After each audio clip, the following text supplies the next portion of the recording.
Hello, जय हिंद साथियों। स्वागत है आपका आरके क्लासेस 24 में। दोस्तों, सबसे पहले मैं आप सभी को गणतंत्र दिवस 26 जनवरी की हार्दिक शुभकामनाएं देना चाहूँगा। सभी देशवासियों के लिए आज का दिन बहुत महत्वपूर्ण है। इस दिन को साथियों यादगार के रूप में एंजॉय कीजिए। साथियों, वीडियो में आगे बढ़ें इससे पहले आपसे एक रिक्वेस्ट करना चाहूँगा, हमारे चैनल को सब्सक्राइब कर लीजिए और हमारी वीडियो को लाइक कर दीजिए। साथियों, आज मैं आपके सामने एसएससी जीडी मैथ के अति संभावित प्रश्न जो हैं उन्हें लेकर प्रस्तुत हुआ हूँ। तो साथियों, आइए उनकी ओर बढ़ते हैं। हमें दिया गया है ए एक कार्य के 25% भाग को 4 दिनों में समाप्त कर सकता है, बी इसी कार्य के 50% भाग को 12 दिनों में समाप्त कर सकता है और सी इसी कार्य को 32 दिनों में कर सकता है। इन्होंने एक साथ कार्य करना आरंभ किया, परंतु सी ने कार्य शुरू करने के 4 दिन बाद काम छोड़ दिया। ए ने कार्य पूरा होने से 6 दिन पहले कार्य छोड़ दिया। कार्य कितने दिनों में समाप्त हुआ, यह हमें बताना है। साथियों, ए ने 25% काम को 4 दिनों में किया। ए ने 25% कार्य को 4 दिनों में किया। यदि मैं आपसे जानना चाहूँ कि 100% कार्य को कितने दिनों में करा होगा, तो आप यहाँ भी 4 से मल्टीप्लाई कर दोगे और इधर भी 4 से मल्टीप्लाई कर दोगे। अर्थात साथियों, इसने 100% काम को 16 दिनों में समाप्त कर लिया होगा। प्रश्न में आगे दिया गया है बी इसी कार्य को 50% भाग को 12 दिनों में करता है।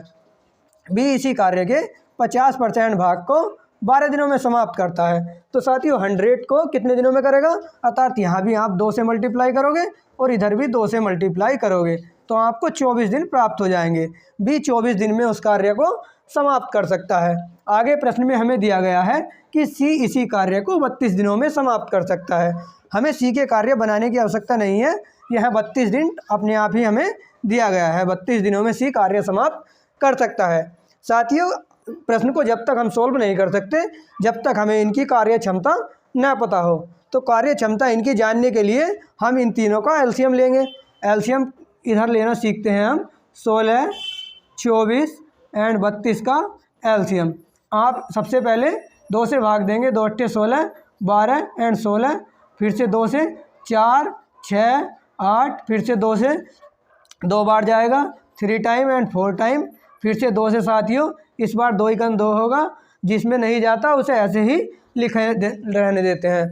आपके 2 दूनी 4, तो साथियों 3 दूनी 6, 6 दूनी 12, 12 दूनी 24, 24 दूनी 48, 48 दूनी 96। एलसीएम इन सब का हमें 96 मिला।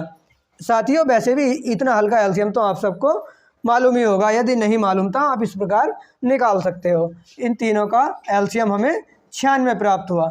हम सबसे पहले देखेंगे कि 16 से 96 कितने टाइम जाता है। यह 6 टाइम जाएगा, 16 छन 96 होता है। अब हम 24 से देखेंगे साथियों कि 96 कितनी टाइम जाता है, तो यह 4 टाइम, 24 से 96 4 टाइम डिवाइड होता है। इस बार हम 32 से चेक करेंगे तो 32 से साथियों 3 टाइम यह जाता है। यदि मैं यह इन तीनों के कार्य करने की क्षमता का रेशियो है। यदि मैं एक दिन के कार्य करने की क्षमता जानना चाहूँ तो 6 4 10 और 3 13, अर्थात एक दिन में ये 13 कार्य कर सकते हैं। टोटल कार्य हमारा है कितना, यह टोटल वर्क होता है साथियों जो एलसीएम होता है। तो टोटल वर्क हमारा 96 है। अब प्रश्न में हमें कहा गया है कि इन्होंने एक साथ कार्य आरंभ किया और सी ने कार्य शुरू होने से 4 दिन बाद काम छोड़ दिया, अर्थात इन्होंने 4 दिन तक एक साथ काम किया होगा। ए प्लस बी प्लस सी ने साथियों 4 दिन तक एक साथ कार्य किया होगा और इनके कार्य करने की एक दिन की क्षमता है 13। यदि मैं जानना चाहूँ कि 4 दिन में इन्होंने कितना काम किया होगा, तो हम 13 की 4 से मल्टीप्लाई कर देंगे। 13 चौका 52, अर्थात इन्होंने 4 दिन में 52 कार्य कर दिया होगा। साथियों, अब हम अपने शेष का, हमारा कार्य शेष कितना रह गया यह जान लेते हैं। टोटल काम था 96 और 52 कंप्लीट हो गया, अर्थात साथियों 44 काम अभी शेष रह गया है। प्रश्न में आगे कहा गया है ए ने कार्य पूरा होने से 6 दिन पहले कार्य छोड़ दिया। यदि साथियों हम ए को भी रोक लें, जाने न दें, एक दिन के कार्य करने की क्षमता ए की 6 है और 6 दिन पहले यह छोड़ के चला गया। यदि हम इसे ना जाने देते तो 36 कार्य और हो सकता था। यदि मैं 44 में वो 36 जोड़ दूँ साथियों तो आपको 80 प्राप्त होगा। अर्थात यदि हम नहीं जाने देते हैं ये को, इस कंडीशन में हमें 80 काम कराना होगा। तो तो 80 काम को साथियों। अब कार्य करने वाले रहे कितने, ए और बी, क्योंकि सी तो जा चुका है। प्रश्न में ए भी जाने को कहा गया था, किंतु हमने इसका कार्य बढ़ा दिया, इसलिए हम इसे कार्य लास्ट तक कराएंगे। अब इन दोनों के कार्य करने की क्षमता कितनी है, 6 4 10 की स्पीड से ये काम कर सकते हैं। यदि मैं जानना चाहूँ 10 की स्पीड से ये 80 काम को कितने दिनों में समाप्त कर देंगे, तो 10 अट्ठे 80 होता है। 8 दिन में ये जो काम शेष रह गया था उसे समाप्त कर देंगे। तो साथियों 8 दिन तो ये रहे, और प्लस के 4 दिन इन्होंने एक साथ कार्य किया था, ये रहा। तो 8 4 12 दिन, अर्थात 12 दिन में यह कार्य टोटल समाप्त हो जाएगा। विकल्प नंबर डी सही होगा। आशा करता हूँ प्रश्न आपकी समझ में आया होगा। साथियों क्वेश्चन थोड़ा हार्ड था, आप एक बार रिपीट करके देख लीजिए, आपको अच्छे से समझ आ जाएगा। तो साथियों बढ़ते हैं नेक्स्ट क्वेश्चन की ओर। तो साथियों बढ़ते हैं नेक्स्ट क्वेश्चन की ओर। हमें दिया गया है 12% का, 4% का, 7% का 2 गुणा 10 की घात 6 का मान ज्ञात करें। साथियों ये प्रश्न बिल्कुल ईजी है, लेकिन एग्जाम में हम माइंड पे प्रेशर होने के कारण ऐसे हल्के प्रश्न को भी गलत कराते हैं। तो समझिए इस प्रश्न को किस प्रकार हल करेंगे। हमें पता है 12% का मतलब होता है 100, 12% का मतलब होता है गुणा, फिर से 4% अर्थात 4/100, फिर से का मतलब होता है साथियों किसी भी संख्या का गुणा, फिर से 7% तो 7/100, फिर से दिया है का, तो का के लिए मल्टीप्लाई का चिन्ह लगा लिया, और 2 गुणा के 10 की घात 6 हमें ये संख्या दी गई है और इसका मान आपको बताना है। साथियों 10 की घात 6 का मतलब होता है कि यहाँ 6 जीरो छिपे हुए हैं, अर्थात इस 10 की घात 6 के जीरो कट जाएंगे, इन 2 जीरो, 6 जीरो इधर है और 6 यह जीरो कट गए हमारे। तो हमें मिला 12 गुणा के 4 गुणा के 7 गुणा के 2। अब इन सब की आप मल्टीप्लाई कर लोगे।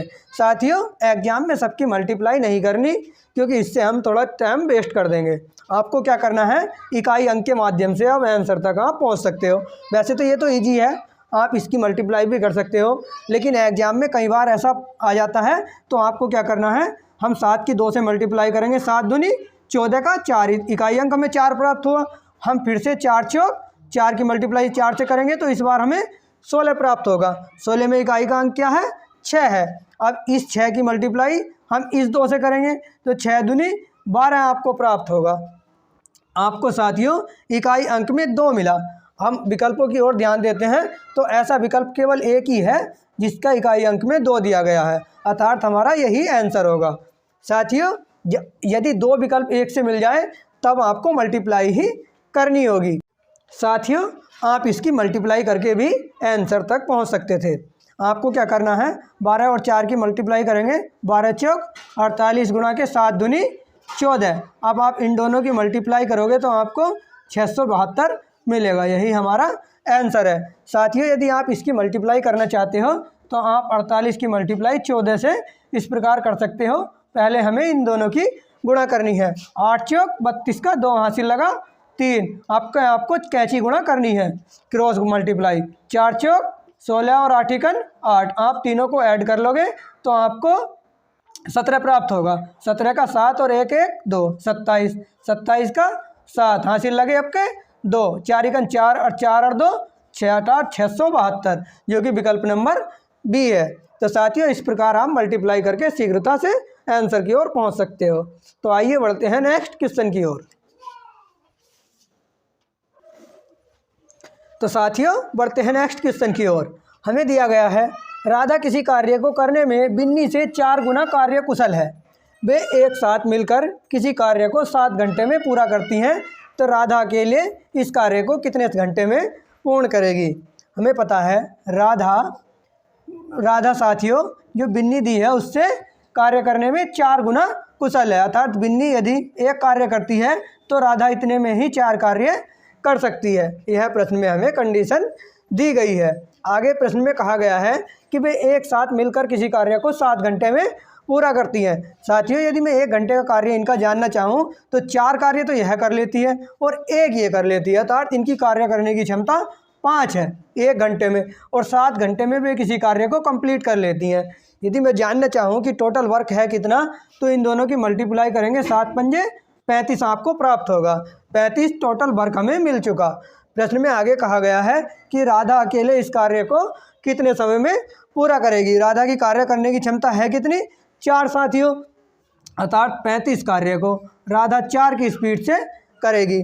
यही इसी प्रकार से हमें आंसर दिया गया है, विकल्प नंबर ए सही होगा। यदि साथियों प्रश्न आगे बढ़ाया होता तो आगे इसे सॉल्व कर लेते, लेकिन आंसर हमारा यहीं मिल चुका, तो यहीं तक हम आंसर लिखेंगे। आशा करता हूँ प्रश्न आपकी समझ में आया होगा। बढ़ते हैं नेक्स्ट क्वेश्चन की ओर। तो साथियों बढ़ते हैं अपने नेक्स्ट क्वेश्चन की ओर। हमें दिया गया है एक समबाहु त्रिभुज का परिमाप 36√3 सेंटीमीटर है, इसकी ऊंचाई ज्ञात कीजिए। साथियों प्रश्न में हमें समबाहु त्रिभुज दिया गया है।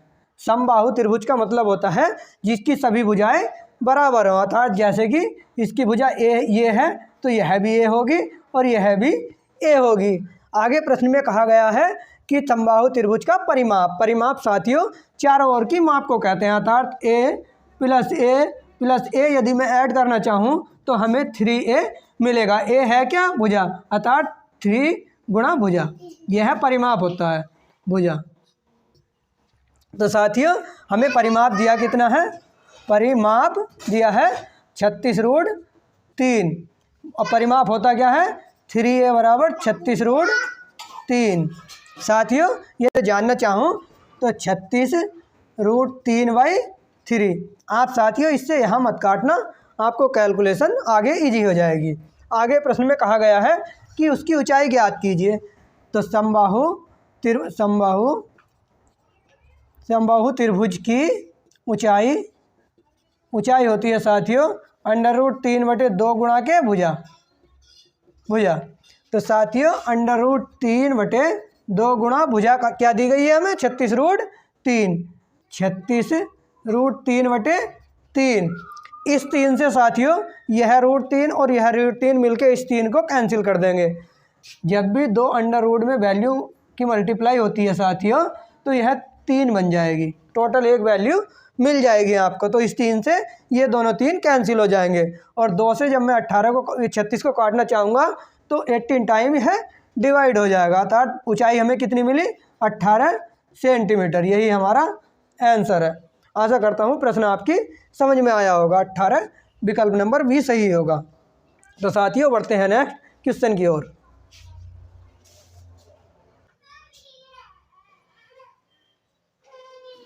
तो साथियों बढ़ते हैं नेक्स्ट क्वेश्चन की ओर। हमें दिया गया है 1000 रुपये पर 9% वार्षिक ब्याज की दर से 2 वर्ष के साधारण ब्याज और चक्रवृद्धि ब्याज का अंतर ज्ञात कीजिए।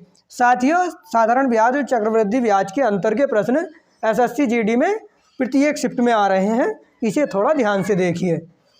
आपने एक फार्मूला पढ़ा होगा a + b + के ab/100। यह फार्मूला साथियों आपने अंतर में कहीं एक वस्तु ज़्यादा और कम में और प्रतिशत में काफ़ी यूज किया होगा। इससे हम आज आपको साधारण ब्याज और चक्रवृद्धि ब्याज का अंतर निकालना सिखाएंगे। साथियों यह जो टोटल होता है यह कंपाउंड इंटरेस्ट का जो कंपाउंड इंटरेस्ट आपको प्राप्त होगा उसमें काम देता है। यह टोटल तो कंपाउंड इंटरेस्ट देता है। यदि मैं इतने को जानना चाहूँ तो यह सिंपल एसआई मतलब सिंपल इंटरेस्ट इससे आपको मिल जाएगा। और दोनों का अंतर जानना चाहूँ इस टोटल में से यदि आप यह वैल्यू हटा दोगे तो आपको AB/100 मिलेगा। इसके विचाले में मल्टीप्लाई का चिन्ह होता है। यह CI और SI का डिफरेंस होता है साथियों, और हमेशा ध्यान रखना यह प्रतिशत में आपको मिलेगा। और साथियों A और B क्या होती है इसमें? यह 9% दर दी गई है हमें। ये कई बार आपने प्रश्न में देखा होगा कि 2 दर दी जाती है 9%, 10%, इस प्रकार से अलग अलग वर्ष में अलग अलग, किंतु इसमें एक ही दी गई है तो हम दोनों टाइम 9 रख लेंगे। तो 9 गुणा के 9/100। यदि आगे करें हम 9×9 81/100। जब यहाँ से 2 0 हटेंगे तो यहाँ पॉइंट आ जाएगा, अर्थात 0.81%। तो साथियों 1000 का हम 0.81% के लिए 100 से भाग कर देंगे, निकाल देंगे। 2 0 से यह 2 0 कैंसिल हो जाएंगे। अब आगे साथियों ये पॉइंट 8 के आगे लग जाएगा क्योंकि 10 से इसकी जब मल्टीप्लाई करेंगे तो 8.1 प्राप्त होगा। यही हमारा आंसर है। CI और SI का डिफरेंस 8.1 रुपये होगा। आशा करता हूँ प्रश्न आपकी समझ में आया होगा। तो साथियों आज के प्रश्न यहीं तक थे। मिलते हैं फिर से एक धमाकेदार सेशन के साथ। तब तक के लिए जय हिंद, वंदे मातरम साथियों।